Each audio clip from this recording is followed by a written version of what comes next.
Bismillahirrahmanirrahim. Assalamualaikum warahmatullahi wabarakatuh.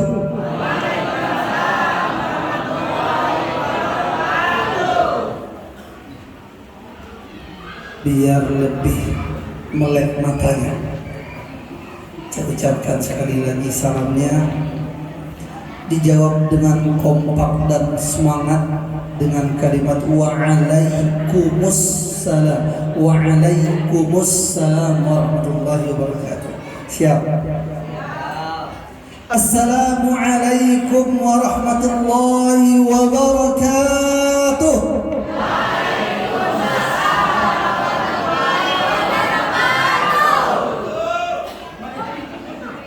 Innal hamdalillah hamdan katsiran tayyiban mubarak hamdan tayyiban mubarakan fihi. Wassalatu wassalamu ala Rasulillah ibn Abdillah wa ala alihi wa sahbihi wa mawala. أشهد أن لا إله إلا الله وحده لا شريك له وأشهد أن محمدا عبده ورسوله لا نبي بعده.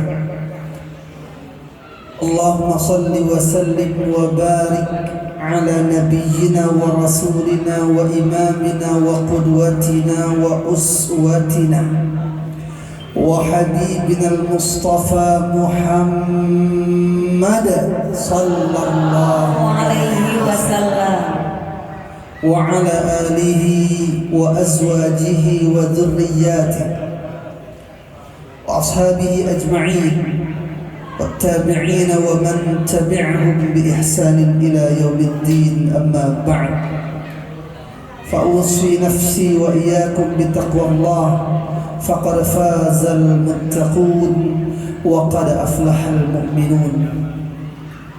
قال الله تعالى في القرآن الكريم في سورة الحشر: أعوذ بالله من الشيطان الرجيم.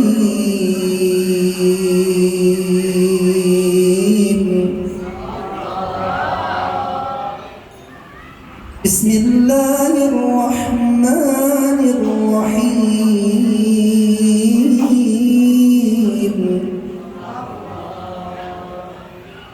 يا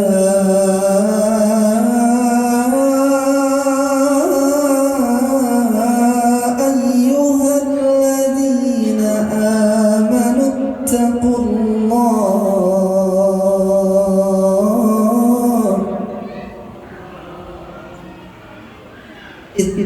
الله ولتنظر نفس ما قدمت لغد واتقوا الله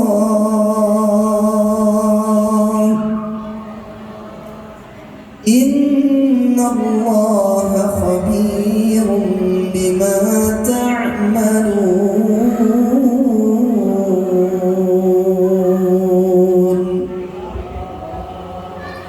صدق الله العظيم.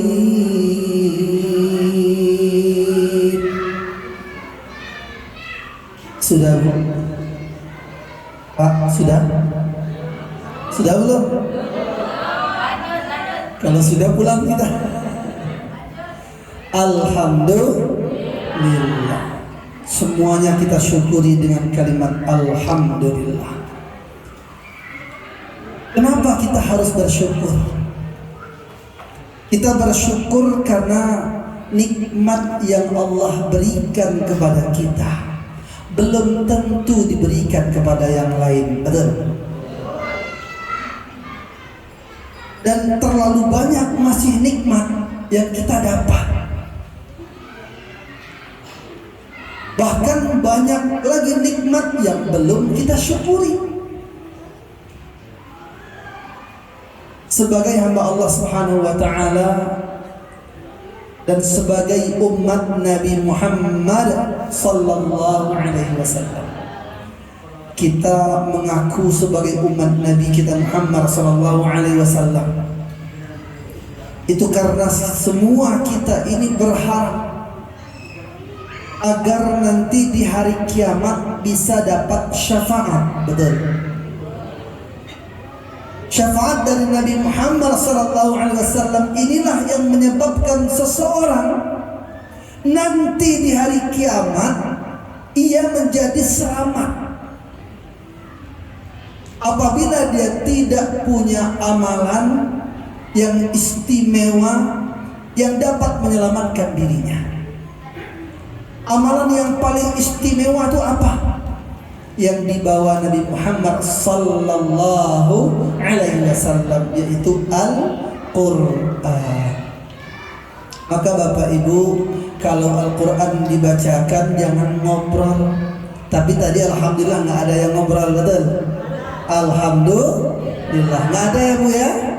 Nggak ada, alhamdulillah, nggak ada yang ngaku.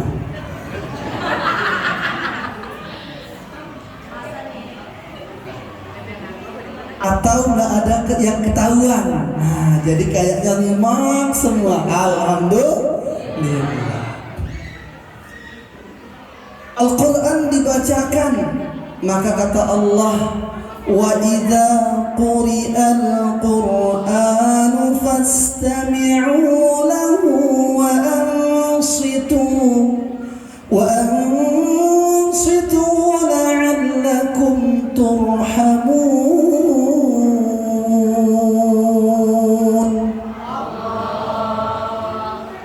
Dan apabila Al-Quran dibacakan, maka dengarkanlah dan perhatikan, maka diamlah. Dengarkan dan diam, perhatikan, agar kalian semua diberikan rahmat oleh Allah Subhanahu wa ta'ala. Masya Allah. Jadi kita dengar Quran dapat rahmat dari Allah. Kan orang kalau meninggal kita doakan dapat ampunan dan rahmat Allah. Betul. Tidak ada yang bisa masuk surga tanpa rahmat Allah. Nggak ada. Yang dapat syafaat di hari kiamat dari Nabi Muhammad hanyalah yang dapat rahmat Allah. Bukan karena amalnya banyak. Bukan. Jangan juga bilang ya sia-sia dong amal kita banyak-banyak. Enggak sia-sia. Maksudnya nggak harus amal banyak. Jadi ada kesempatan dapat masuk surga juga, dapat rahmat Allah, dapat syafaat Nabi Muhammad bagi yang amalnya sedikit. Siapa yang sedikit amalnya? Contoh, dia baru taubat. Malam ini dengerin acara maulid pengen ikut taubat, syahadat. Masya Allah, dia hanya mengucapin 2 kalimat syahadat dengan hatinya penuh keyakinan. Asyhadu alla ilaha illallah wa asyhadu anna Muhammadar Rasulullah. Karena dia mengucapinnya memang dengan hatinya, diucapkan melalui lisan penuh keyakinan, berarti dia sudah muslim, Islam agamanya. Baru sehari beramal soleh, baru belajar wudhu, baru belajar sholat. Wudhunya pun belum tentu sudah benar, sholatnya pun belum tentu sudah benar. Namanya juga baru belajar. Kayak anak-anak main sepeda, baru belajar sepeda, udah benar belum mainnya? Udah benar belum? Belum. Makanya jangan heran yang baru belajar main sepeda nabrak-nabrak, betul? Jatuh-jatuh, ya belum benar. Memang begitu yang namanya baru, betul? Ini orang baru masuk Islam, baru belajar agama, baru benar wudunya, baru mau benar, baru belajar wudu, baru belajar sholat. Harap maklum kalau wudunya belum begitu benar, betul? Harap dimaklumin kalau sholatnya belum begitu benar. Kita kadang-kadang merasa sok benar, sok paling benar, merasa sudah bagus sendiri, suka nyalah-nyalahin orang. Di sini nggak ada, alhamdulillah. Di luar sana, Bu. Ya Pak ya, di sini nggak ada, alhamdulillah. Jadi kalau orang merasa paling benar, biasanya memang suka nyalahin. Karena nggak ada yang suka nyalahin kecuali yang merasa paling benar. Nggak ada.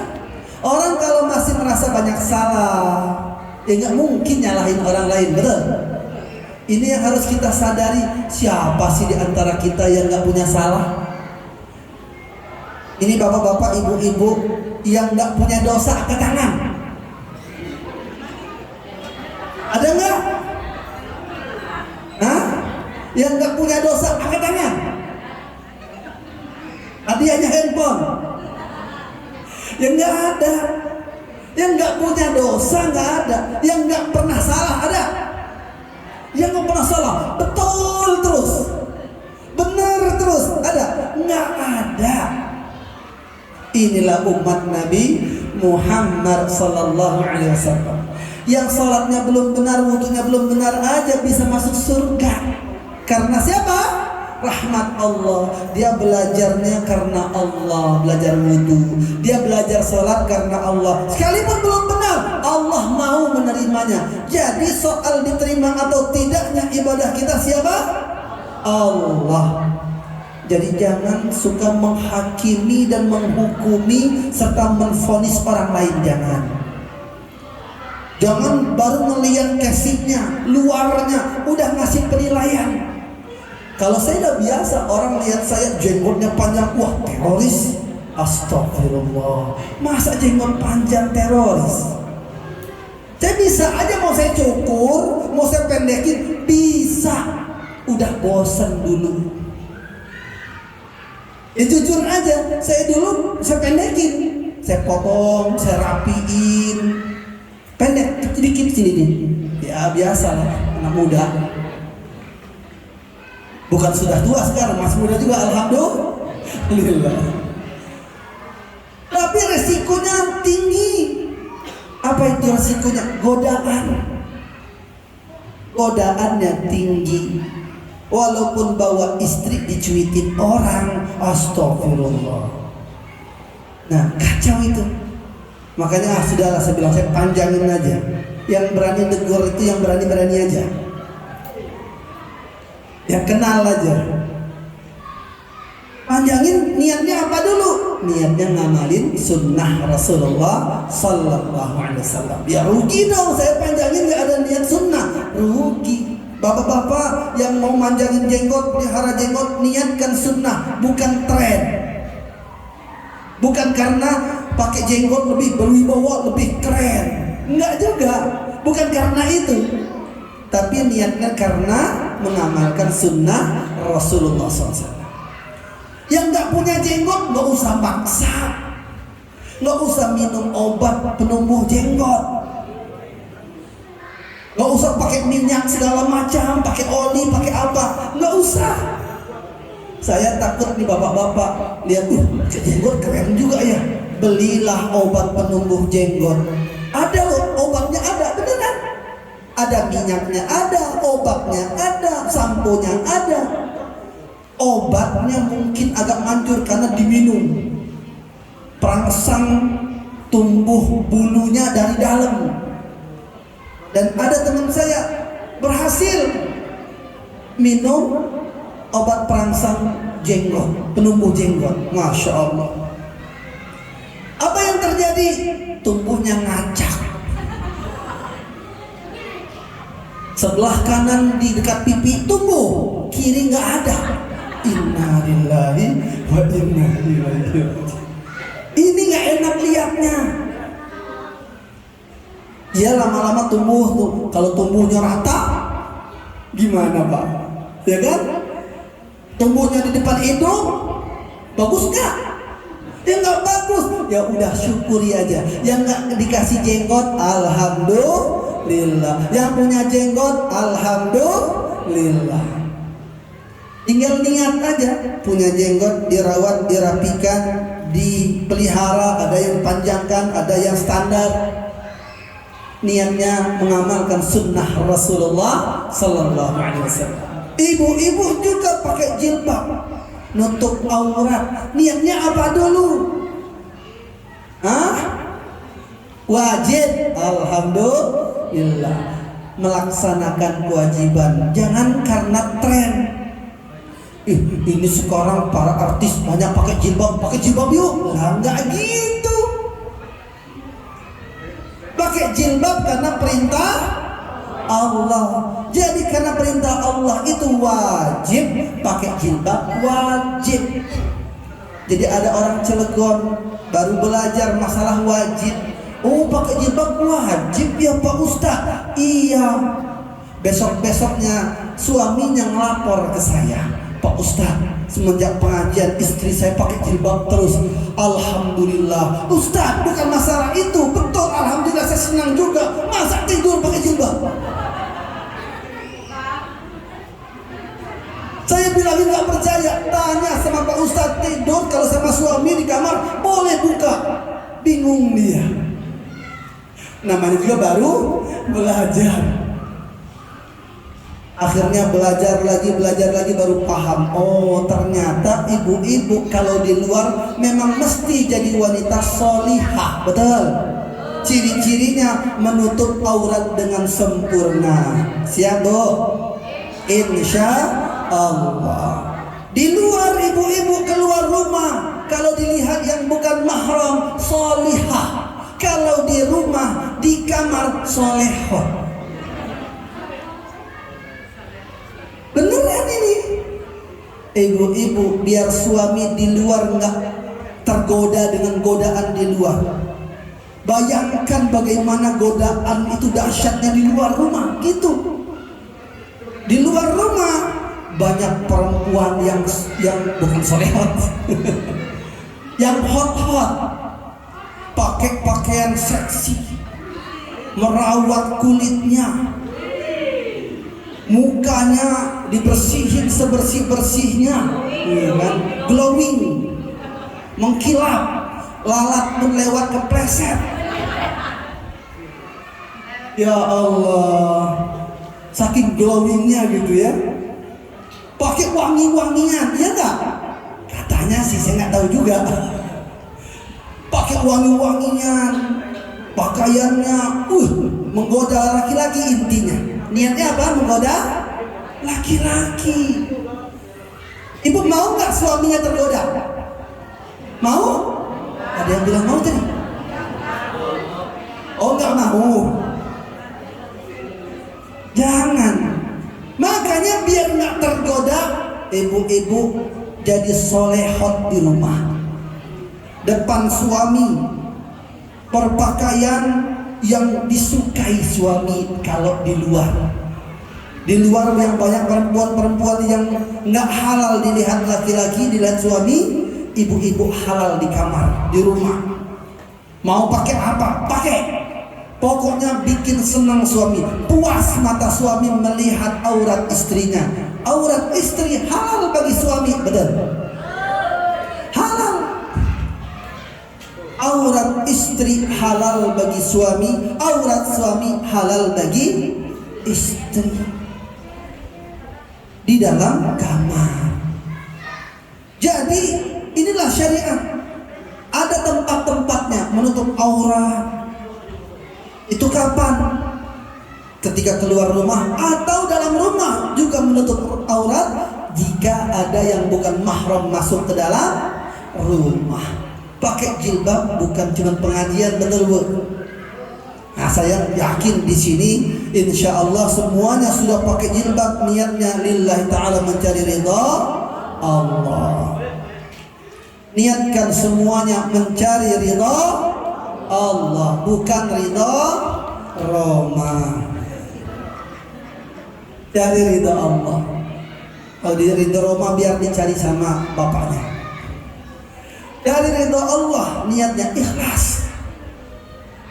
Apalagi suami yang memberi perintah, maka hukumnya fardu wajib. Bapak Ibu yang dimuliakan Allah Subhanahu wa taala serta adik-adik, para remaja, para pemuda-pemudi yang dimuliakan Allah Subhanahu wa taala insyaallah. Amin ya rabbal alamin. Dalam kesempatan Maulid Nabi pada malam hari ini, saya ingin menyampaikan hal-hal yang insyaallah sangat bermanfaat buat kita semua. Insyaallah. Hal yang bermanfaat untuk kita amalkan, yang mana nanti amalan kita ini kita bawa di hadapan Allah. Meninggal dunia kita nanti tidaklah membawa harta, jabatan, ataupun yang lainnya.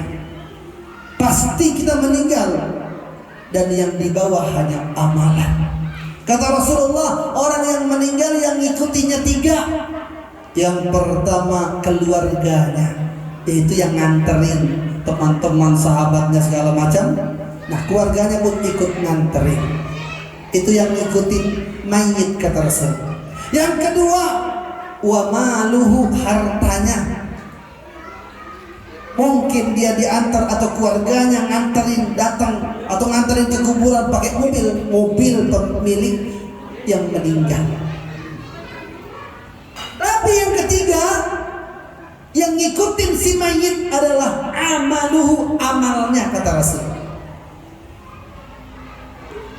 Isnani yarji'an, yang 2 sayangnya pulang. Yang 2 pulang. Apa itu yang pulang? Yang pulang keluarga dan hartanya pulang. Keluarga bersama harta sang mayit pulang, nggak mungkin ikut.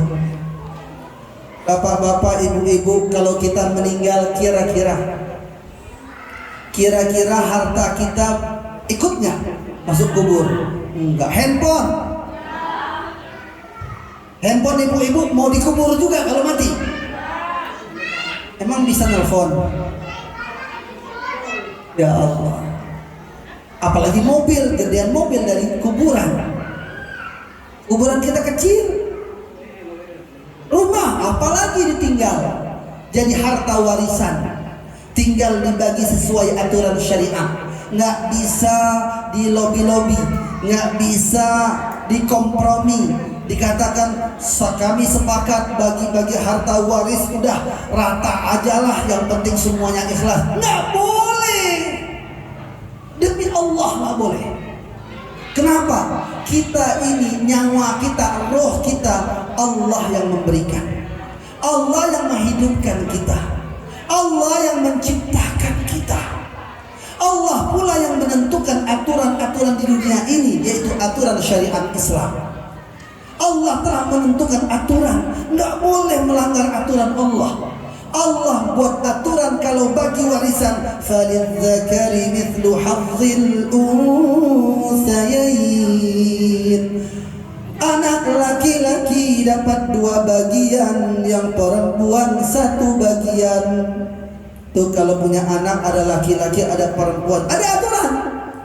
Kalau ada istri, anak laki-laki nggak ada aturannya. Dapat berapa istri? Ada aturannya. Nggak sembarangan. Dalam bagi rata aja lah, nggak pusing-pusing, nggak boleh. Bukan masalah ikhlas. Oh, kami ikhlas semuanya bagi rata. Iya, ikhlas masuk neraka. Beraninya kita? Nggak boleh. Kenapa? Itu aturan Allah. Para ulama sepakat bahwa karena jelas sekali ayat ancamannya itu persis setelah ayat tentang masalah waris. Masalah waris, Allah berfirman apa? Wa man ya'sillaha wa rasulahu wa yata'adda hududahu yudkhilhu naran khalidan fiha wa lahu 'adzabun muhin.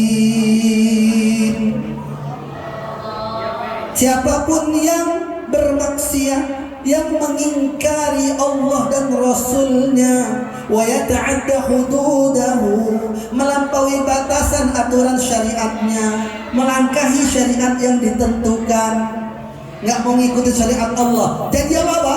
Yudkhilhu naran khalidan fiha, Allah akan masukkan ia kekal abadi dalam neraka, walahu adzabun muhin, lalu Allah berikan ia azab yang menghinakan. Na'udzubillahi min dzalik.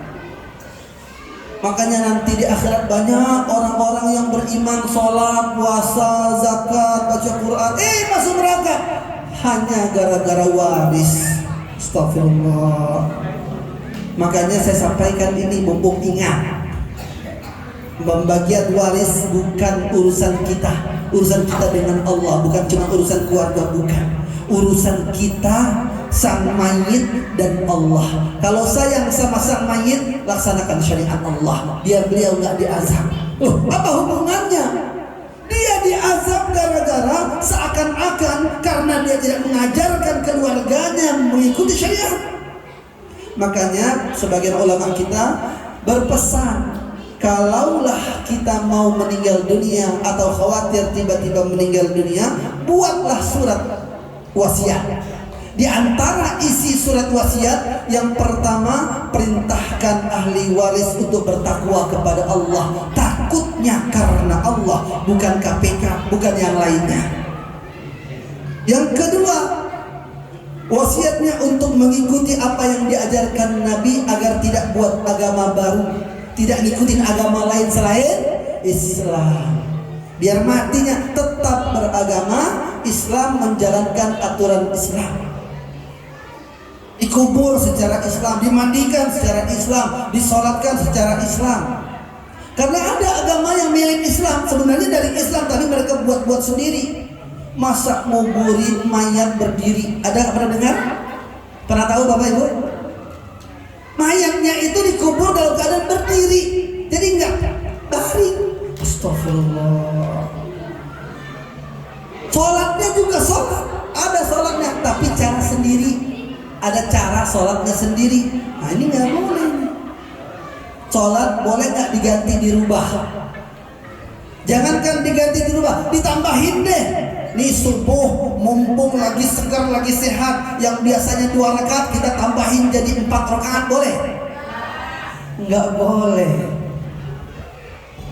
Ada Islam Nusantara, pernah dengar? Udah dengar belum? Belum? Emang gak dengar barusan?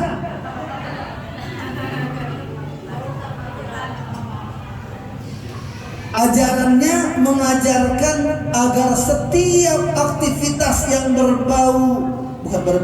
yang berbahasa Arab diganti dengan bahasa Nusantara. Jadi sholatnya pakai bahasa Indonesia. Sholat Allahu Akbar. Sholat kan sama, berdiri ngadap kiblat. Dia ngadap kiblat sama, cuman bedanya kalau kita Allahu Akbar, kalau dia enggak, Allah Maha Besar. Sholatnya pakai bahasa Indonesia, boleh nggak? Boleh nggak? Nggak boleh. Nggak boleh diganti, ini syariat sudah ketetapan Allah. Kalau boleh bahasa Indonesia, berarti bahasa lain juga boleh dong. Bahasa Inggris boleh, Perancis boleh, atau bahasa daerah. Orang Padang pengen pakai bahasa Padang, Allah gadang banda. Orang Jambi, orang Palembang juga pengen pakai bahasa mereka sendiri, Allah besar nian. Lah, iya kan? Giliran orang Jakarta, orang Betawi pengen ngimamin juga Pak, Allah gede banget. La ilaha illallah. Rusak nggak sholat kita? Rusak. Makanya kenapa harus belajar? Kenapa kata Rasulullah, talabul ilmi fariidatun ala kulli muslim. Menuntut ilmu hukumnya fardu bagi setiap muslim. Fardu wajib, sholat hukumnya fardu wajib, berarti sama-sama wajib. Bedanya kalau sholat sudah ada waktu-waktunya. Subuh ya waktu subuh, zuhur, asar, maghrib, isya, ya udah ada waktunya. Nggak bisa subuh di waktu maghrib, nggak bisa. Ganti atau berkurang rakaat itu nggak boleh, betul. Kelupaan beda cerita. Kalau kelupaan sholat gimana nih? Kelupaan rakaat. Imamnya sudah rakaat keempat tapi masih berdiri lagi, nambah 1 rakaat jadi 5 rakaat. Gimana itu Bapak Ibu? Apakah kita tetap duduk gak ngikutin imam? Kita kudeta aja imamnya? Atau kita ikutin imam? Atau gimana? Ya kita mengingatkan imam dengan subhanallah, subhanallah. Imam masih berdiri aja. Kenapa? Mungkin dia yakin orang pas kok 4 di hatinya imam. Pas kok 4, kok subhanallah, kenapa yang di belakang? Subhanallah, yang di belakang subhanallah lagi yang kedua kali nggak juga duduk, karena ini kelebihan rakaat ceritanya. Subhanallah yang ketiga, imam nggak duduk juga, maka makmum harus ikut imam. Jangan duduk nungguin imam selesai. Ikut imam, ya udah ikut. Nama juga makmum ngikutin imam. Tugas makmum cuma ngikutin imam. Gimana pun imam diikutin selama itu gerakan sholat, kecuali imam melakukan gerakan bukan gerakan sholat. Gerakannya gerakan yang bukan sholat nggak boleh diikuti. Apa misalnya? Ngapain imam begitu? Nggak usah diikuti, tinggal imam, kita makmum. Nggak boleh melakukan gerakan di luar sholat. Kalau nunjuk gimana? Nah ini kadang-kadang ribut juga nih. Ada yang nunjuk lurus dari pertama, ada yang belum nunjuk juga sampai asyhadu an la ilaha illallah baru nunjuk. Ada yang gerak-gerak dari atas ke bawah, ada maju mundur, ada yang muter-muter, ada yang ke atas sinyalnya. Nggak bener lah, saya pernah lihat semua itu. Yang lurus aja saya lihat, yang naik turun ada saya lihat, yang muter-muter ada, maju mundur ada, ke atas ada. Yang benar yang mana? Semua punya dalil. Kalau semua punya dalil berarti semua benar. Yang nggak benar yang mana? Yang nggak sholat. Betul? Kenapa yang nggak sholat nggak diributin? Yang sholat aja yang diurus. Alhamdulillah masih sholat, alhamdulillah, nggak usah ribut. Yang diyakini yang mana? Udah pakai, nggak usah ribut. Nih imam ada yang basmalahnya kedengaran, ada yang nggak kedengaran. Tiba-tiba alhamdulillahirabbil alamin. Masjid Haram gitu, ya kan? Ada jamaah makmum nggak mau ikut imam, pindah masjid. Astagfirullahaladzim. Kalau dia di Masjidil Haram mau pindah kemana? Iya kan? Gak ada masalah. Itu masalah pemahaman. Sekarang Bapak Ibu kita semua pemahamannya yang mana yang kita yakini, amalkan tanpa nyalahin orang lain. Siap insya Allah. Gak usah nyalahin orang. Orang kita aja belum tentu benar, ya enggak? Amal kita belum tentu diterima Allah, betul? Coba angkat tangan yang yakin pasti diterima Allah. Ada? Nah, ya kan? Nggak ada yang berani. Kalau ada yang bilang saya yakin amal saya diterima, buktinya apa? Ada nggak surat dari malaikat turun? Nih, Yasir, amal kamu diterima. Enak sekali ada suratnya. Kan nggak ada surat keputusan SK dari Allah. Yang ada SK kematian. Malaikat maut turun menjemput. Nah baru selesai nih. Nggak bisa amal lagi nih. Sholat udah nggak bisa, puasa nggak bisa, baca Quran nggak bisa, bahkan minta maaf sama orang yang kita sakiti nggak bisa lagi. Betul? Barulah yang jadi patok, yang jadi andalan kita apa? Amalan. Maka Bapak Ibu yang dimuliakan Allah, setelah belajar amalkan semuanya niat lillahi ta'ala. Nggak usah pernah kita menilai orang, nggak usah sibuk, tapi sibuklah menilai diri kita sendiri di hadapan Allah. Kecuali di depan muka kita memang ada yang salah, maka betulkanlah dengan cara yang baik. Jangan di depan umum, itu mempermalukan namanya. Imam Syafi'i bilang orang menasehati depan umum bukan sesungguhnya itu menasehati, tapi dia sedang menjatuhkan harga diri orang tersebut. Na'udzubillahi min dzalik. Jadi kalau mau nasihatin jangan depan umum, tapi ajak berdua ngobrol. Misal ada yang sholat tapi salah sholatnya, Allahu Akbar, sholatnya gini, bener nggak? Nggak benar, ini nggak ada emang ini bukan main mazhab ini bukan beda mazhab, memang nggak ada. Kedinginan atau apa ya? Nanti selesai sholat, jangan depan umum, malu dia. Jangan depan umum, salah kamu. Nggak begitu cara nasihati. Selesai sholat, tunggu, dia mau pergi sebentar, mau ngobrol berdua, boleh nggak? Boleh. Ada apa-apa? Wah, dia udah khawatir nggak ada apa ini. Atau nggak ada orang yang dengar, nggak ada yang lihat. Saya lihat tadi kamu sholatnya kayak gini. Kenapa? Kamu kedinginan. Kenapa Pak? Boleh nggak? Nggak boleh. Yang benar tangan kanan memegang pergelangan tangan kiri, diletakkan di depan dada, jangan di leher. Dada, di sini dada. Ini boleh semua di sini. Kalau kayak gini, ini kekenyangan biasanya. Ini biasanya Ramadan. Gara-gara takut makanan habis, mumpung muazzinnya masih azan dihabisin. Nah, itu akibatnya itu. Bahkan ada mazhab siapa tuh? Mazhab Maliki. Tangannya nggak bersedekah, ya kan? Jangan kita bilang aliran sesat. Ya nggak gitu. Jangan kita bilang orang sesat. Kalau kita nggak ngerti, nggak paham, nanya dulu mendingan, ya nggak? Maka kalau ada perbedaan di antara kita, mendingan tabayun.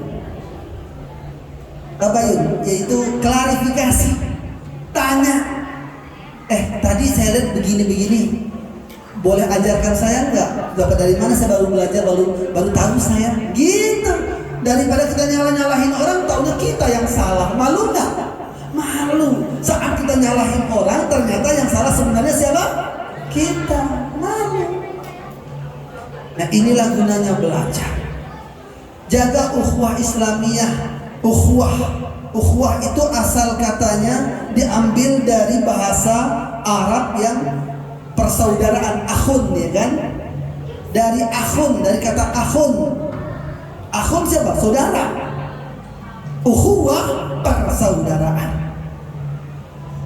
Nah, persaudaraan di antara kita sesama muslim, Allah yang bilang dalam surah Al-Hujurat ayat 10, a'udzubillahi minasyaitonir rajim, innamal mu'minuna ikhwatun fa aslihu baina akhawaykum wattaqullaha la'allakum turhamun. Innamal mu'minuna ikhwah. Sesungguhnya orang-orang beriman itu bersaudara. Kita ini bersaudara kayak kakak adik harusnya. Yang tua menyayangi yang muda, yang muda menghormati yang tua. Enak ya? Adam ya? Enak. Tenang kita, damai, betul. Saling menghargai. Orang berpendapat dihargai. Oh ya, terima kasih. Gitu, selesai. Nggak usah ngotot, salah, yang benar yang begini. Nggak begitu. Nggak usah kita anggap kita paling benar, yang lain salah kalau nggak sama dengan kita. Oh, nggak gitu. Benar atau salah itu masih persepsi. Tergantung orang ini belajarnya di mana. Kalau gurunya sama, kitabnya sama, pemahamannya juga sama, wajar nggak? Wajar. Nah, Bapak Ibu yang dimuliakan Allah, ini kitab sama, guru sama saja masih bisa beda pendapat, betul nggak? Luar biasa kan belajar agama ini, Masya Allah. Yang paling pertama ditanya di hari kiamat nanti apa? Sholat, betul? Sholat ditanya pertama kali nanti. Yang lain ntar dulu. Allah mau nanya sholat kita. Gimana salat kita bagus? Enggak. Dan salat enggak akan diterima Allah, tidak akan sah kalau wudunya tidak sah. Nah, berarti dari mana? Wudu dulu kita pelajari lagi. Oh, udah puas belajar dari TK dulu. Iya, bahkan sebelum TK kita belajar. TK belajar, SD belajar, sanawiyah, ibtidaiyah, sanawiyah, aliyah, kuliah, masih belajar. Sampai sebelum mati kita masih harus belajar. Kenapa? Karena khawatir ada kesalahan lalu tidak diterima amal kita. Na'udzubillahi min dzalik. Di antara kita jangan saling iri dengki. Ada lagi istilah zaman sekarang anak-anak muda bilang jangan baper. Jangan baperan. Jangan bawa perasaan. Dikit-dikit tersinggung, dikit-dikit tersinggung. Orang tersinggung kena penyakit hati. Kalau sudah kena penyakit hati, na'udzubillah, banyak penyakit muncul di badan. Beneran. Makanya nggak sedikit orang yang kena stroke, ya enggak? Kenapa kena stroke? Gara-gara sakit hati. Lah nggak percaya? Coba deh, silakan survei. Orang stroke, apa penyebab paling besar? Sakit hati. Masih mau sakit hati? Enggak, takut stroke. Lah ngapain sakit hati? Coba. Setiap orang punya nikmat yang diberikan Allah, kita pun dapat nikmat, ya enggak? Enggak usah iri, enggak usah dengki. Ada orang ngomong, itu pendapat dia, enggak usah sakit hati, biarin aja, itu pendapat dia. Jangan gara-gara sakit hati akhirnya nggak jadi beramal. Wah, galak diri. Mau nyumbang, oh ada si anu, nggak jadi. La ilaha illallah. Kok gitu ya?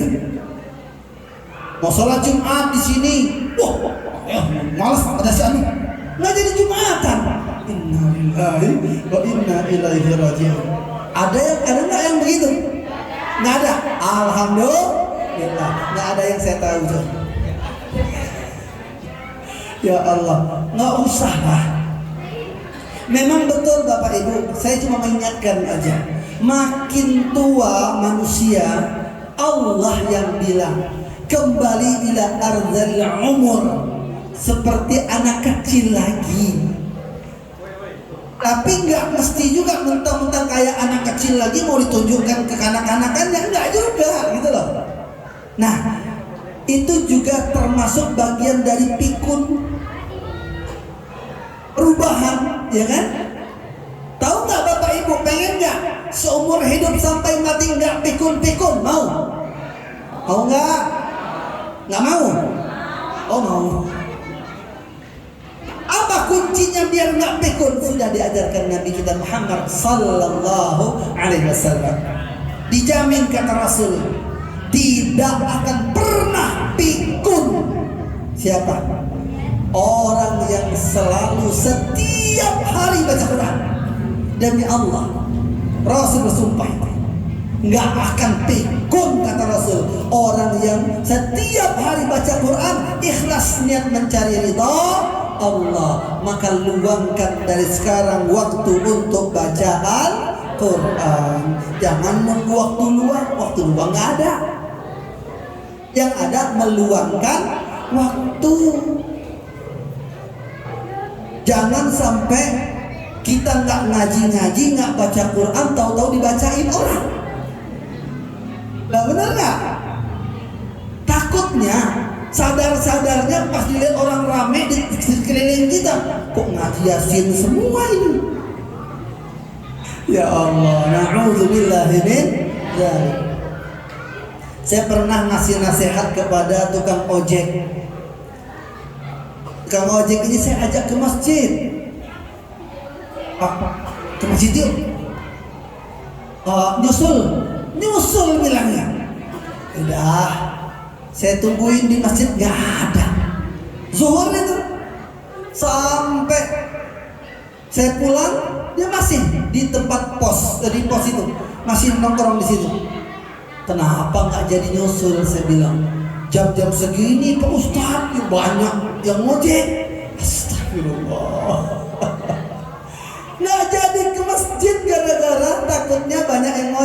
Saya tanya, dapatnya yang ojek? Belum. La ilaha illallah. Rugi 2 kali saya bilang. Rugi nggak sholat ke masjid, rugi nggak dapat penumpang. Iya kan?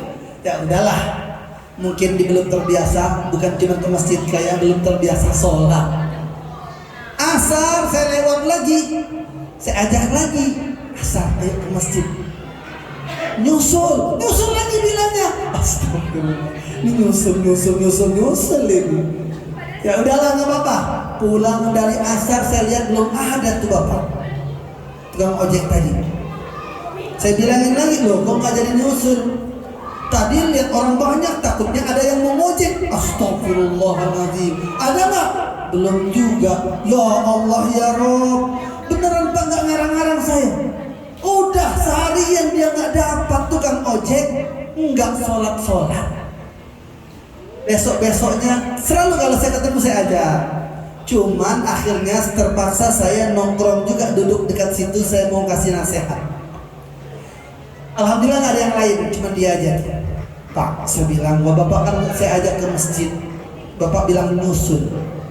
Saya cuma takut bapak nyusul beneran, bukan di belakang imam tapi depan imam. Paham Pak? Paham Bu? Nyusul beneran, saya bilang. Cuman bapak di depan imam lebih keren. Kalau belakang imam biasa Pak, kami makmum, saya juga kadang jadi makmum belakang imam juga, biasa itu. Cuman bapak lebih keren kalau nyusulnya di depan imam. Pak Ustaz bisa aja katanya. Alhamdulillah Bapak Ibu, saya bilang begitu, beneran ke masjid dia. Alhamdulillah. Kadang-kadang kita cari cara untuk ngajak orang. Apa yang kira-kira menyentuh? Mungkin dia mikir juga, ojek juga nggak dapat. Tahu-tahu depan imam, ya Allah. Astagfirullah. Saya bilang ajal ini nggak pilih-pilih. Nggak ada malaikat mau datang, kamu saya bantu ojek antar dulu. Nggak ada. Datang malaikat maut, punya utang nggak? Punya. Belum lunas, belum. Emang nanya malaikat maut? Enggak. Kalau malaikat maut datang, la yastakhiruna sa'atan wa la yastaqdimun. Tidak bisa ditangguhkan walaupun sedetik, tidak juga dipercepat, nggak bisa. Jadi kalau ajal datang sudah pasti, langsung mati saat itu juga, pada waktu yang sudah Allah tentukan. Sekarang kalau kita mati bawa apa? Cuma bawa amalan. Kalau kita mati, yang kita harapkan pertama kali kata Rasulullah Sallallahu Alaihi Wasallam, ahli kubur yang ada dalam kuburan mereka dari hari pertama yang mereka tunggu-tunggu, yang mereka sebut-sebut, mana doa anakku yang pertama, mana doa anakku yang kedua. Kalau dia punya anak yang kerjaannya macam-macam, mana doa anakku yang jadi dokter, mana doa anakku yang jadi pejabat. Begitu. Itu ditunggu sama ahli kubur, doa dari anaknya. Ya Allah, bayangkan sudah Bapak Ibu sudah menyekolahkan tinggi-tinggi, anak-anak nggak ada satupun yang ngedoain. Padahal bapaknya habis-habisan, banting tulang, ngabisin waktu sampai meninggal dunia masih kerja demi nyekolahin anak. Anak tinggi-tinggi malah sombong. Na'udzubillahi min dzalik. Ada sebuah buku ditulis oleh seseorang yang dia bercerita apa adanya yang terjadi dari awal pernikahannya dengan istrinya dan temannya dengan istrinya. Dia punya teman tapi dalam keadaan miskin. Dia yang cerita ini kaya raya. Dia punya kemampuan, skill yang bagus sehingga dia punya pekerjaan yang hasilnya dahsyat, banyak duitnya, jadi kaya raya. Karena dia kaya raya, seluruh anak-anaknya disekolahin setinggi-tingginya, semahal-mahalnya, sekeren-kerennya. Dan seluruh anak beliau, ada berapa anaknya itu? Ada 5 apa 7 itu ya. Itu semuanya keluar negeri.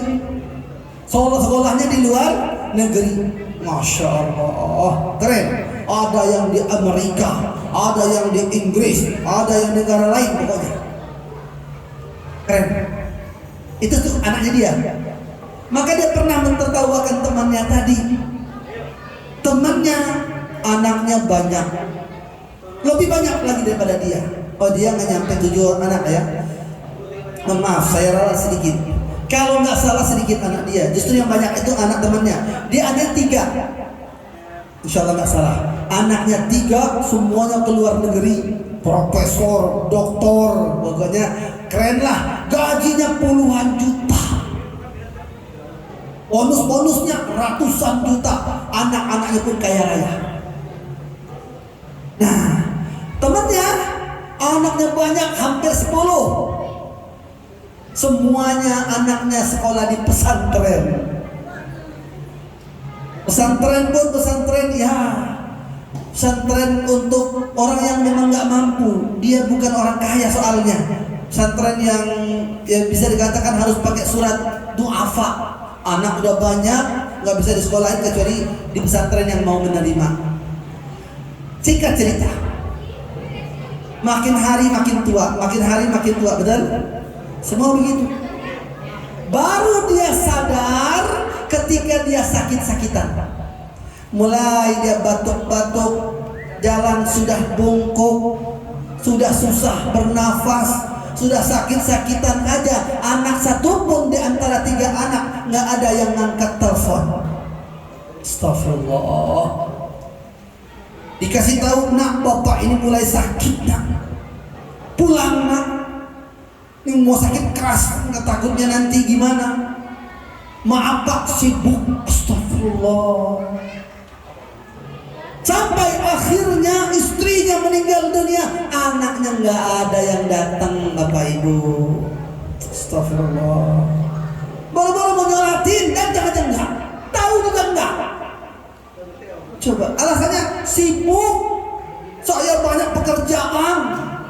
Ini kalau ditinggal miliaran pak nilainya. Astagfirullah. Ini ibumu yang mau mati nih, yang meninggal ini bukan cuma mau mati, meninggal. Nggak ada baktinya kepada orang tua. Menyesal bapak ini sampai bilang apa? Nyesal bapak nyekolahin kalian tinggi-tinggi. Coba sampai bilang begitu. Ini orang tua sudah kangen sama anak-anak. Ini giliran sakit nggak datang, mati nggak datang. La ilaha illallah. Belum tahu lagi sholat apa enggak, ya kan? Nggak usah mikirin doanya, nggak bakalan, sibuk. Ya sudah. Dia menangis dan terharu melihat temannya. Apa yang terjadi pada temannya? Itu yang luar biasa. Dia minta maaf sama temannya. Maafin aku dulu pernah mentertawakan kamu karena miskin, karena susah. Tapi kamu keren, anak banyak. Kamu belum sakit aja ngumpul semua.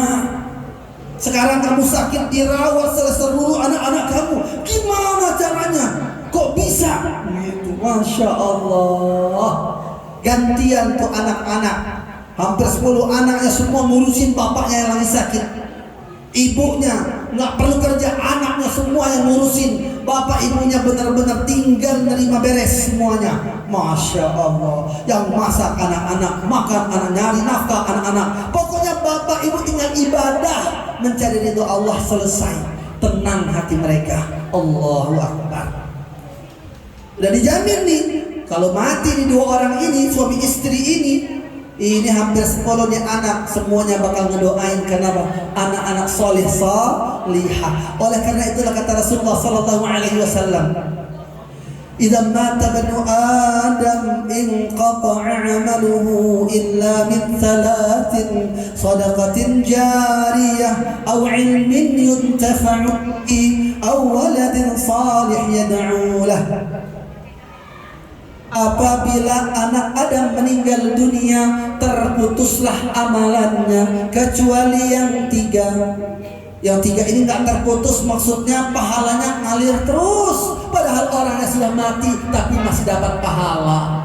Masya Allah. Yang pertama sedekatin jariyah. Sedekah jariyah Bapak Ibu, ini ada Masjid Al-Amilin. Ibu-ibu mau sedekah lebih ikhlas di depan umum, bagus, memotivasi yang lain, yang biar yang lain ikut sedekah. Bagus nggak? Bagus. Tergantung niat di hati. Masalah ikhlasnya ikhlas di urusan Allah. Nggak usah kita kasih nilai, nggak usah. Yang sedekah diam-diam lebih bagus lagi. Minta nomor rekening, kan ada nomor rekening ya masjid? Ada? Belum? Lah, ini zaman pakai rekening, pakai TF sekarang. Anak kecil aja tahu TF, Pak, TF. Ini zaman TF gini Pak. Buat rekening masjid, buat yayasan. Sudah yayasan belum? Belum. Insya Allah sebentar lagi buat yayasan masjid. Sudah wakaf masjid? Wakaf sudah? Nah, ya harus yayasan, harus yang diterima kan? Iya kan? Wakif mewakafkan kepada yayasan, biasanya gitu. Nah, buat yayasannya nanti buat rekening atas nama Yayasan Masjid Al-Amilin. Udah pampangin tuh nomor rekening. Setiap orang datang ke Al-Amilin lewat depan masjid ada nomor rekening. Siapa tahu Bapak Ibu mau keluarin HP, bukan mau TF, tahu mau selfie. Kirain mau TF. Ya kan kita nggak tahu yang mau TF, yang mau transfer ya kan? Mungkin dia mau transfer diam-diam di kamar, bangun tidur pagi-pagi, kan ada sedekah pagi. Yang mana sedekah pagi itu Masya Allah lebih barokah. Ya barokah semua sih sedekah kapanpun, tapi lebih barokah di pagi hari. Karena ada doanya, didoakan malaikat. Apa kata Rasulullah? Orang yang sedekah di pagi hari didoakan malaikat. Allahumma a'ti munfiqan khalafa. Allahumma a'ti mumsikan talafa. Ada dua doa. Ngeri di doa satunya. Doa pertama, malaikat berdoa kepada Allah, ya Allah, di pagi hari ini, siapa yang di pagi hari dia bersedekah, ya Allah, tolong ya Allah, berikan lipat ganda sebanyak-banyaknya untuk hartanya ya Allah. Masya Allah. Tapi doa satunya ngeri. Siapa yang bangun dari tidurnya pada hari ini ya Allah, di pagi hari, di setiap hari, nggak mau sedekah, muksikan, pelit ya Allah, ya Allah, yang pelit ya Allah. Ini malaikat yang doa. Kalau malaikat yang doa mustajab nggak? Lebih mustajab dari kita. Malaikat nggak pernah berbuat maksiat, nggak pernah berbuat dosa, betul? Dalam surah At-Tahrim ayat 6 Allah berfirman bahwa malaikat itu la ya'sunallaha ma amarahum wa yaf'aluna ma yu'marun. Malaikat itu la ya'sunallaha ma amarahum, enggak pernah mendurhakai apapun perintah Allah pada mereka. Wa yaf'aluna ma yu'marun, pasti selalu mengerjakan yang diperintahkan. Nggak pernah maksiat malaikat. Nah, malaikat ngedoain pasti mustajab. Kata malaikat, ya Allah, buat yang pelit bangkrutkan sebangkrut-bangkrutnya ya Allah. Na'udzubillahi min dzalik. Jadi yang mau pelit silakan pelit. Coba lihat, nggak mungkin dia nggak bakal bangkrut, nggak, pasti bangkrut. Nantinya dia bangkrut. Seandainya mati masih kaya, sesungguhnya dia sudah miskin sebenarnya. Di akhirat nanti dia nggak bawa apa-apa, udah jelas. Yang kita keluarkan inilah sedekah jariyah, itu yang jadi harta kita Bapak Ibu. Utsman bin Affan radhiyallahu anhu bercerita ketika didatangi ada seorang yang bilang, wahai Utsman, wahai saudara Utsman, itu Utsman bin Affan, kami dengar Anda ini Masya Allah sudahlah kaya raya, tapi tidak cinta dunia, tidak cinta harta. Apa kata Utsman? Aku tidak cinta harta. Iya, kami mendengar engkau walaupun kaya raya tapi gak cinta harta. Buktinya kamu bagi-bagikan, terus berinfak bersedekah. Justru kata Utsman, karena aku cinta hartaku. Kok bisa? Kata sahabat ini, aku cinta pada hartaku. Aku ingin bawa hartaku sampai mati. Bingung gak dengarnya? Bingung. Gimana caranya wahai Utsman? Caranya biar harta dibawa mati, titipkan dulu ke anak-anak yatim. Titipkan dulu ke orang-orang yang susah, ke masjid-masjid, ke pesantren-pesantren, sekolah-sekolah agama. Titipkan dulu jadi aset umat yang dimanfaatkan banyak orang. Buat semua, gunakan harta kita. Demi Allah nanti di hari kiamat kata Utsman, aku tagih kepada Allah, ya Allah, yang hartaku titipkan di dunia dulu mana ya Allah? Kata Rasulullah, sudah dilipat gandakan sebanyak-banyaknya, diganti kekal abadi hartanya di surga Firdaus oleh Allah Subhanahu wa ta'ala. Ma naqasat sadaqatun min malin. Sedekah tidaklah mengurangi harta sedikit pun. Jadi jangan pernah Bapak Ibu menganggap sedekah ngurangin harta. Enggak, harta tidak berkurang dengan sedekah, tapi justru harta bertambah dengan sedekah. Bapak Ibu yang dimuliakan Allah Subhanahu wa taala, tidak terasa saya lihat jam itu benar apa enggak tahu juga, jam 22. Betul? Betul? Salah Pak? Ya Allah, ini saya kalau dibiarin ngelocos sampai pagi, sampai jam 4 siap. Siap? Beneran ya? Saya mau pulang ini. Ya Allah ya Rabb, masih banyak sebenarnya yang mau saya sampaikan. Nah, ini nanti ada doa khusus atau saya baca doa? Kalau langsung doa berarti kita langsung hantarkan doa dari sekarang. Sebelum kita berdoa kepada Allah biar khusyuk doanya, saya mau cerita sedikit yang diceritakan Nabi, boleh? Cerita ini bukan cerita dibuat-buat, bukan. Cerita ini kisah nyata. Kisah nyata yang dialami oleh orang-orang sebelum kita dan yang akan kita alami. Rasulullah bercerita, yang pertama apa cerita Rasul? Yaitu orang beriman bertakwa kepada Allah. Ketika sudah dekat ajalnya tiba, menjelang 40 hari kematiannya, dikirimkan malaikat-malaikat maut, tidak satu malaikat mautnya. Ada riwayat mengatakan sampai 10 malaikat. Yang mana malaikat maut ini nggak mungkin salah. Pasti dia sudah tahu siapa yang mau dicabut nyawanya. Siapa yang mau dicabut? Orang beriman, Masya Allah. Malaikat maut ini sampai akhirnya menjelang kematian orang beriman. Idza aradallahu bi'abdihi khairan. Allah kalau menginginkan terjadi kebaikan untuk hambanya, kata Rasul, fa'arsala ilaihil malak, dikirim sama Allah malaikat, fa'arsyalahu, yang akan memberikan petunjuk Allah kepadanya, ngebimbing dia jadi baik, soleh, makin hari makin baik, makin hari makin baik. Tapi Bapak Ibu jangan takut, memang harus begitu. Jangan Bapak Ibu nanti kita tambah baik cepat mati. Enggak tahu juga maksudnya. Tapi bagusnya kalau mati lagi baik. Memang itu yang kita cari, betul? Husnul khatimah. Cuma 2 macam kematian, husnul khatimah dengan su'ul khatimah. Na'udzubillahi min dzalik. Semoga semua kita terlindung dari su'ul khatimah dan diwafatkan dalam keadaan husnul khatimah. Amin ya rabbal alamin.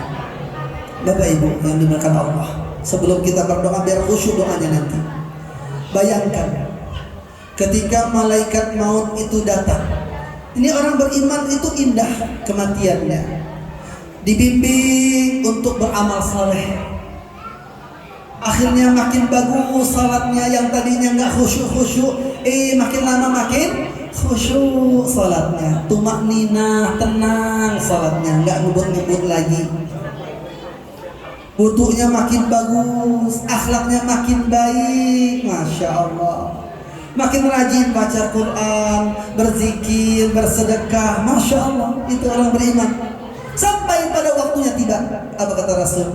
Di atas pembaringan datang 70.000 malaikat berwajah manis kepadanya, masya Allah.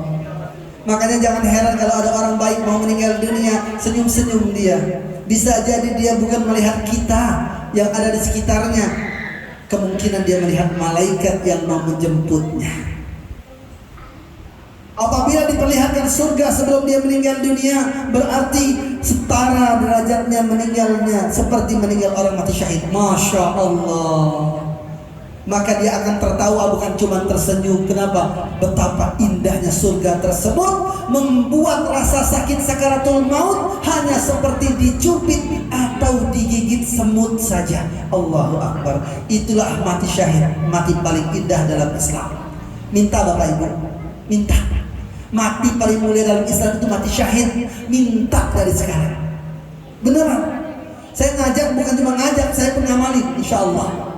Kita semua insya Allah mudah-mudahan bisa mati syahid di jalan Allah Subhanahu Wa Taala. Amin ya rabbal alamin. Banyak cara mati syahid, nggak juga harus perang. Kalau belum waktunya perang gimana? Makanya kata Rasul, yang ikhlas benar-benar dia pengen mati syahid, nangis-nangis dia minta sama Allah, ya Allah, aku pengen mati syahid, ya Allah. Dia tulus memang pengen mati syahid. Maka kata Rasulullah, sekalipun tidak mati di medan perang, Allah berikan dia mati syahid fi sabilillah. Allahu Akbar. Tertawa senyumnya, tertawa matinya, meninggalnya, lebar senyumnya, masya Allah. Apa yang dilihatnya? Surga Firdaus. Sehingga rasa sakit sakaratul mautnya seperti dicubit atau seperti digigit semut saja, kata Rasul. Kalau normalnya Bapak Ibu, itulah kata Rasul yang harus kita persiapkan dengan amal soleh kita, biar sakaratul maut kita nggak susah. Kenapa? Yang soleh aja kata Rasulullah, yang mati biasa, yang nggak mati syahid ya, seperti ditusuk dengan pedang hingga 300 kali tusukan. Astagfirullah. Maka kata Rasulullah, seandainya kalian menangisi jenazah yang kalian sayangi, yang barusan saja meninggal dunia di atas pembaringannya, seandainya diperkenankan Allah, dia bangun, dia bercerita bagaimana rasa sakaratul maut yang dirasakannya tadi. Setelah dia bercerita pada kalian, demi Allah, kalian tidak akan lagi menangisi jenazah tersebut. Kata Rasul, kita nggak bakal nangisi jenazah itu lagi. Tetapi kata Rasulullah, kalian akan menangisi diri kalian sendiri. Betapa takutnya kalian mendengar cerita orang yang barusan meninggal dunia. Rasa sakit sakaratul maut yang begitu dahsyat. Bahkan ada dalam hadis yang lain disebutkan, ibarat ditindih dengan benda besar, dan perlahan-lahan dari ujung kaki digini terus sampai rata. Astagfirullah, ya Allah, ngeri banget. Itu sakaratul maut. Siapa yang makin sulit sakaratul mautnya? Yang pelit. Siapa lagi yang suka ngata-ngatain orang yang gak jaga lisan? Siapa lagi yang gampang sakit hati, gak mau memaafkan? Sekarang maafin siapapun orangnya. Ikhlas. Gak ada gunanya Bapak Ibu. Kita gak maafin orang gak ada gunanya. Gak ada. Apa untungnya kita? Udah maafin aja. Justru rugi kalau kita gak maafin orang. Kita bilang, aku tuntut kamu di akhirat. Ya Allah, emang enak nuntut di akhirat? Enggak. Hadisnya sahih. Kata Rasul, ada orang amalnya bagus Bapak Ibu, sholatnya bagus, rajin baca Quran, rajin puasa, banyak sedekah, haji umrah, masya Allah. Mau masuk surga, memang layak dia masuk surga. Namun sayang malaikat menahannya. Dia heran, kenapa aku ditahan, belum boleh masuk surga? Belum. Kamu belum boleh masuk surga. Kenapa? Kamu belum memaafkan si fulan. Astagfirullahalazim. Akhirnya Bapak Ibu, ribuan tahun dia nunggu si fulan, nggak sebentar, ribuan tahun. Satu orang aja tunggu ribuan tahun. Cuma satu orang itu yang nggak dimaafinnya gimana banyak? Satu orang yang dia tidak maafin, dia ribuan tahun nunggu lama. Mana orang yang pernah berbuat salah kepada dia belum dihisab juga? Ya iyalah, orang makin banyak dosa makin lama hisabnya. Yang cepat hisab, yang didahulukan sama Allah, yang amalnya banyak, dosanya sedikit atau bahkan sudah diampuni Allah dosanya, itu yang duluan dihisab selesai dengan mudah. Fasawfa yuhasabu hisaban yasira. Allah akan menghisabnya dengan hisab yang mudah. Caranya gimana biar hisab kita mudah? Mudahkan urusan orang lain, jangan persulit. Selama bisa ngasih kemudahan buat orang, kasih kemudahan. Selama bisa bantuin. Nggak rugi. Anggaplah itu amal terakhir kita. Kan kita nggak tahu kapan kita mati. Baru bantuin. Kemudian Allah panggil kita, Masya Allah, amal terakhirnya sedekah, tanda orang soleh, dijamin husnul khatimah, dijamin selamat dari siksa kubur. Kata Rasulullah, yang selamat dari siksa kubur sudah pasti selamat dari neraka jahanam. Sedekah, nggak usah bu, bapak-bapak, ibu-ibu pelit-pelit nggak usah. Saya yakin di sini nggak ada yang pelit, insya Allah. Udah bersedekah, insya Allah diganti dunia akhirat sama Allah, nggak main-main. Di masjid ini Masya Allah, kalau makin banyak sedekah makin makmur lagi nanti. Bisa diperbesar lagi jamaahnya makin banyak. Amin ya rabbal alamin. Saya lanjut lagi sedikit. Kemudian kata Rasulullah SAW, setelah rohnya diangkat, kemana rohnya? Ketika roh sudah diangkat dari jasad di orang beriman, kata Rasulullah, memang waktu mau diangkat rohnya itu malaikat datang membisikkannya, jangan kamu takut, jangan kamu khawatir, keluarga kamu dijamin sama Allah, wahai hamba Allah yang beriman. Keluarlah dengan rahmat Allah, wahai jiwa yang tenang, wahai jiwa yang baik, keluarlah dari jasad ini. Akhirnya menitislah air mata terakhirnya. Rohnya keluar. Innar ruh idza qubida tabi'ahul basar. Allah ringankan lisannya mengucapkan kalimat la ilaha illallah. Saat mengucap la ilaha illallah, kata Rasul, dakhalal jannah, sudah ada jaminan dia pasti masuk surga. Rohnya kalau dicabut dari jasad, kata Rasul, orang beriman melihat matanya, melihat roh tersebut, ngikutin rohnya kemana. Setelah rohnya diangkat, roh bisa melihat jasadnya, jasad melihat rohnya. Ya Allah ya Rabb, saling melihat. Badan yang terbujur kaku di atas pembaringan yang masih terbelalak matanya, melihat kemana roh itu pergi. Belum pergi. Roh itu masih dijaga, masih ditahan sama malaikat sampai ditutup mata. Masya Allah. Maka disunahkan menutup mata orang yang sudah meninggal dunia. Inna lillahi wa inna ilaihi raji'un. Sudah tidak dilihat lagi. Mau dikemanain roh tersebut? Bersedihlah roh tersebut. Dia melihat orang-orang di sekitarnya. Dia melihat nggak bisa lagi balik ke jasadnya.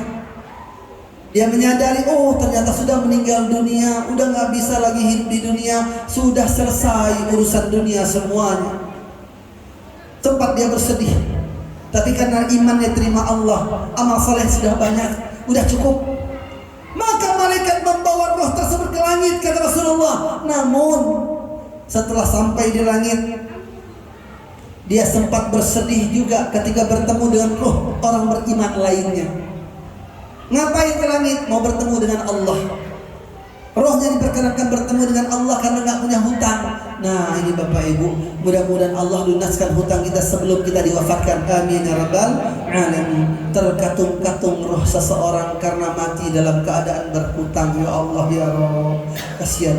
Bantu orang yang punya hutang. Kalau bisa kita punya uang, ada saudara kita berhutang, udah lunaskan saja. Biar jangan sampai rohnya terkatung-katung gak bisa ketemu Allah. Kemudian bertemu dengan Allah, bertemu dengan orang-orang beriman yang sudah meninggal dunia, orang-orang saleh, ulama-ulama, ketemu teman-temannya yang dulu yang sudah meninggal dunia, Itu orang-orang beriman.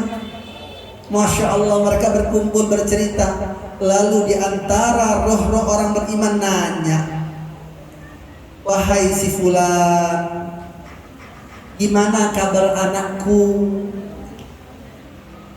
Maka si fulan menjawab, loh, anakmu kan juga sudah meninggal. Kemana dia? Kok rohnya nggak ada? Saat itulah kata Rasulullah, sedetik, 2 detik saja roh orang beriman bersedih, sedikit sebentar, karena kesedihan diangkat lagi sama Allah, nggak bakal sedih lagi setelah itu. Kenapa dia agak sedih? Oh, cuma begitu aja. Itu tanda mereka sudah tahu, berarti anaknya diazab di kubur, makanya rohnya nggak ketemu sama bapaknya sama ibunya. Ya Allah, ya Allah. Itu kalau roh diazab, nggak ketemu keluarga, saudara, ulama-ulama yang sudah meninggal, nggak ketemu. Jadi kalau orang beriman, dia baik, bertakwa pada Allah, orang-orang dimaafkan, minta maaf. Semua orang-orang yang baik begini, insya Allah kita semua bertemu dengan orang-orang yang mendahului kita, insya Allah. Amin ya rabbal alamin. Ketika mau dikubur, Bapak Ibu, sudah mau dimandikan, sampai selesai semuanya dikafankan, sudah disolatkan, sampai masuk liang lahat. Nah, roh yang tadinya sudah bertemu Allah, bertemu orang-orang beriman yang mendahuluinya, maka kata Rasulullah SAW, jika sudah ditutup kubur, roh dikembalikan lagi ke jasadnya, balik ke jasad kita lagi. Kita lihat apa? Gelap. Saat itu dihimpit oleh tanah, Bapak Ibu. Ngeri banget. Nggak ada yang nggak dihimpit, kata Rasul, termasuk aku, kata Rasulullah. Dihimpit dulu dengan tanah. Cuman bedanya dengan orang yang nggak bertakwa, yang nggak beriman sama Allah. Kalau orang yang beriman dihimpit nggak sampai remuk, cuman kehimpit aja. Setelah kehimpit, sesak napas kita. Lalu saat itu Allah perintahkan, wahai bumi, itu hambaku, kata Allah. Allah akui sebagai hambanya Allah. Meluaslah engkau sejauh mata memandang. Masya Allah. Nanti kita akan melihat kuburan kita, bukanlah cuma sepetak, tapi sejauh mata memandang luasnya dan bercahaya, insya Allah. Tapi Bapak Ibu kalau mati sebelum khatimah gimana? Dihimpit sama tanah sekeras-kerasnya sampai seluruh tulang-tulangnya remuk, patah-patah, kata Rasul. Ya Allah, astagfirullahaladzim, na'udzubillahi min dzalik. Disiksa di kubur, Bapak Ibu, sampai datangnya hari kiamat. Na'udzubillahi min dzalik. Siapa yang di antara kita nggak punya dosa? Ayo kita berdoa kepada Allah. Kita awali dulu dengan istighfar. Kita ini sebenarnya ngeri-ngeri sedap hidup kita ini.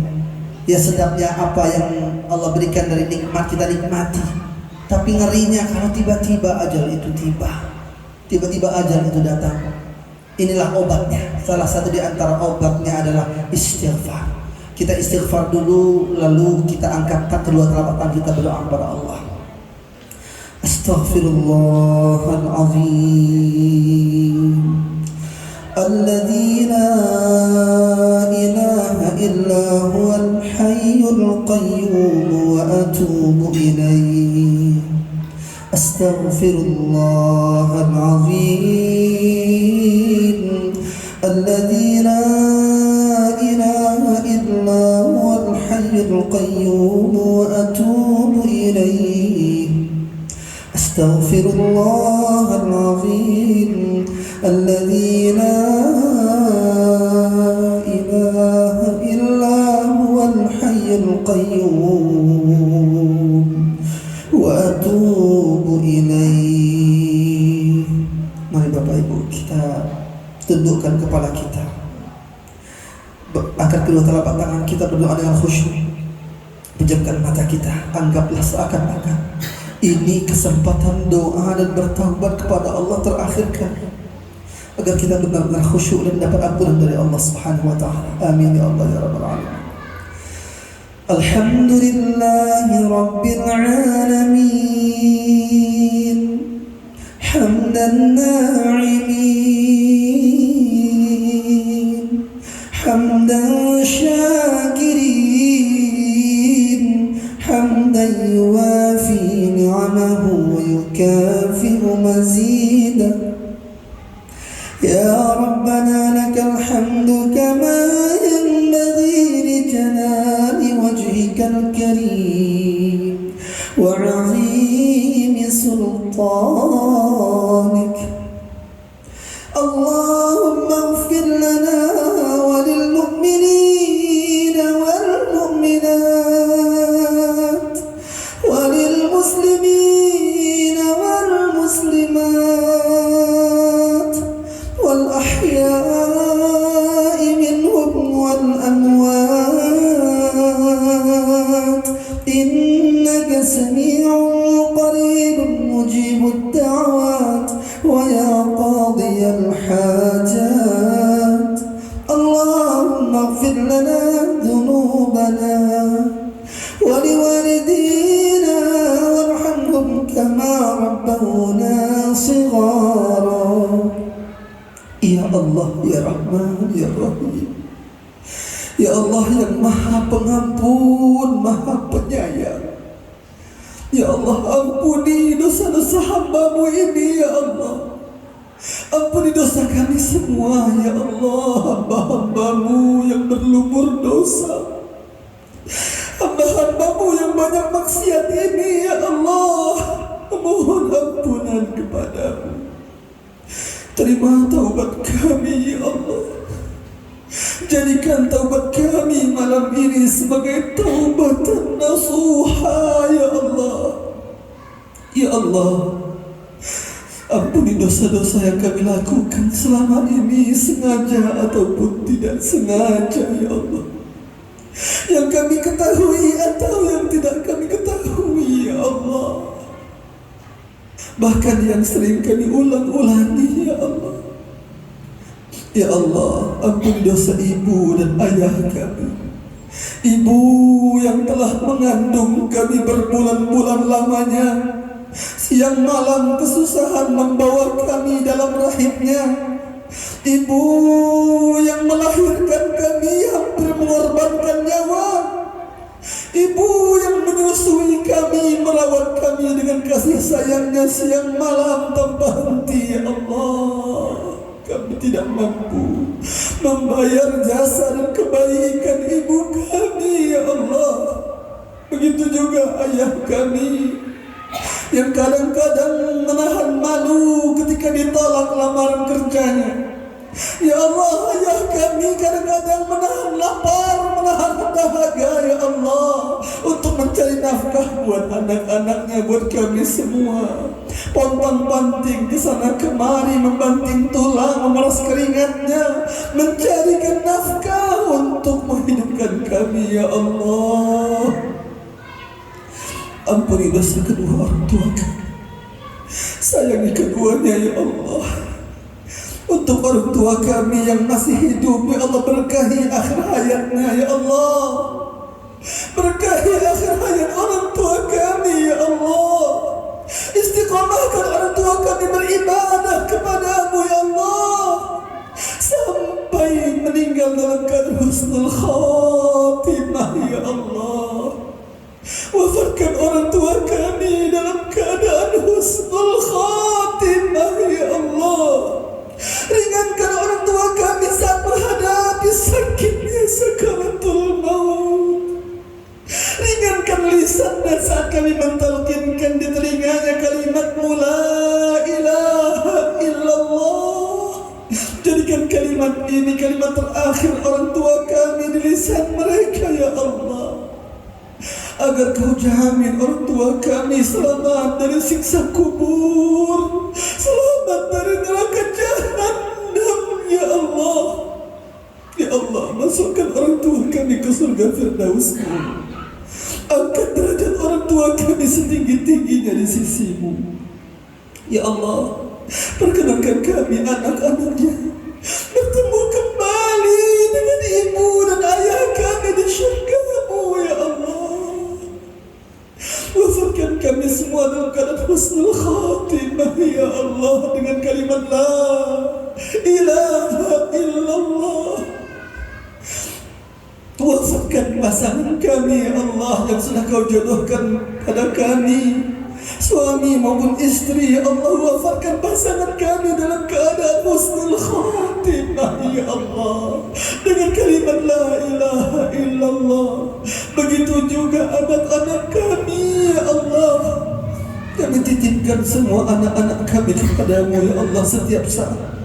Bimbing ya Allah, bimbing anak-anak kami jadi anak-anak yang soleh dan solehah, anak-anak yang menjaga sholat, yang menjaga auratnya dan pergaulannya ya Allah, anak-anak yang berbakti kepada kedua orang tuanya, anak-anak yang mencari ridhamu dan wafat dalam keadaan husnul khatimah ya Allah.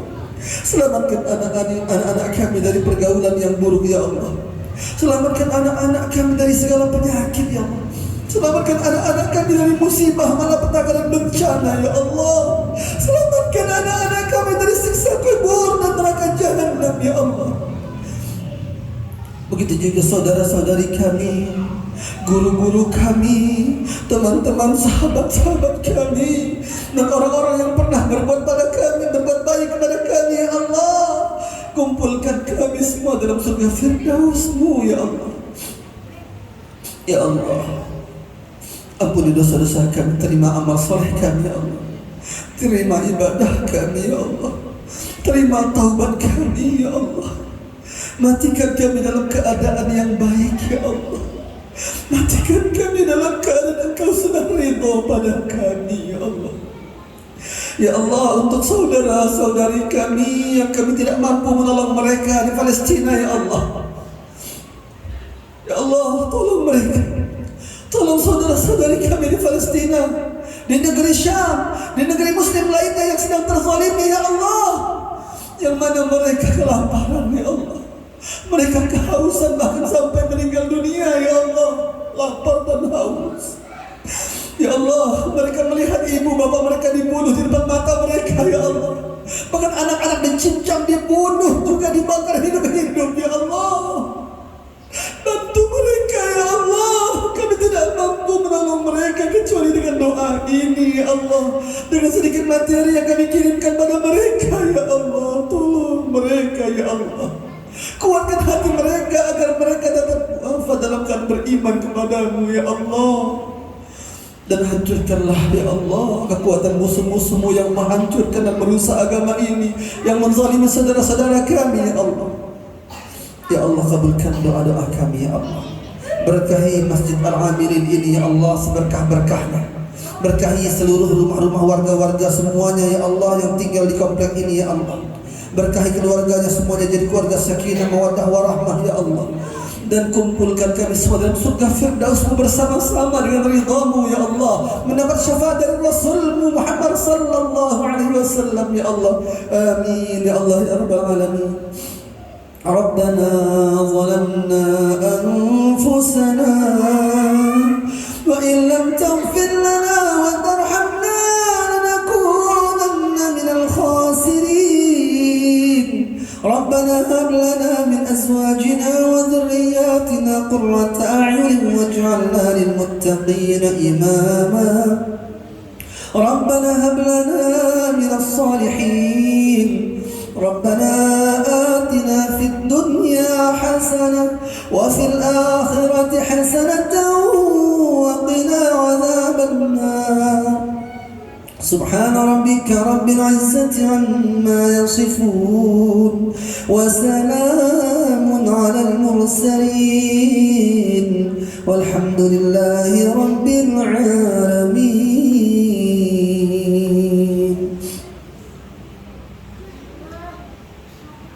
Amin amin ya Allah ya rabbal alamin. Bapak Ibu, adik-adik, anak-anak,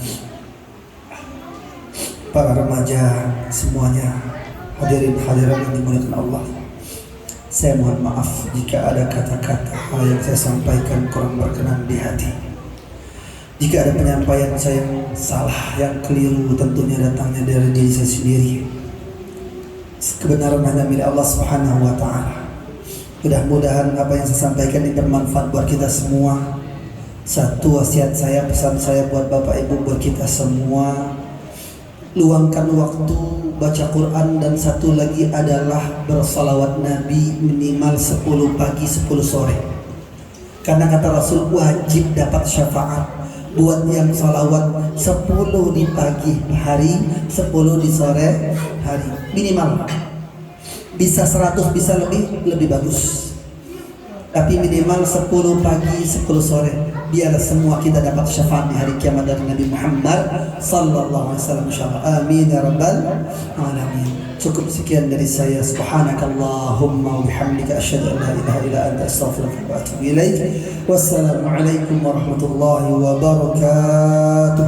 Waalaikumsalam warahmatullahi wabarakatuh.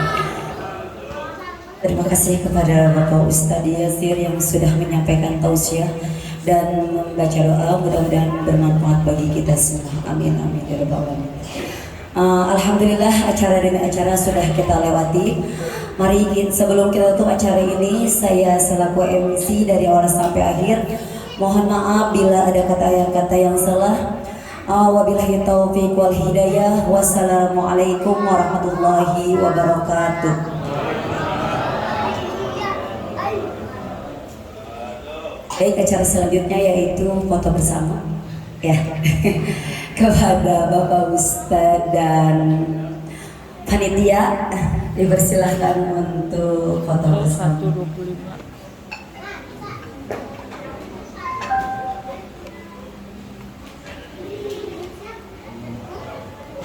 Apa itu?